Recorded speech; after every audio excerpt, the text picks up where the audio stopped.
Hi, this is Dean from Sentinel Soap. In today's video I'm going to be making 2 loaves of cold processed soap, and my fragrance is fresh coffee. I'm also going to be using some coffee grinds to give it that extra texture. I've also added goat's milk to this batter. So my lye was 1:1 ratio, and the remaining of the 30%, which normally would have been the water, was the goat's milk.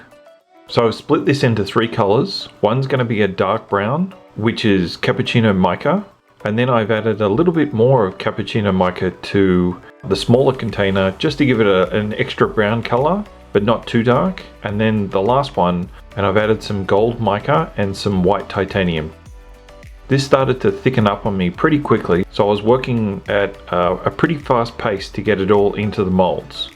And as you can see, it became very pasty. Once I added the fragrance, it accelerated the batter. It became extremely hot. My temperature for soaping was around about 100 degrees, so maybe that was the reason.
"16 hours later, and I'm cutting this soap up, and it feels and looks amazing. I'm really happy with the way this turned out.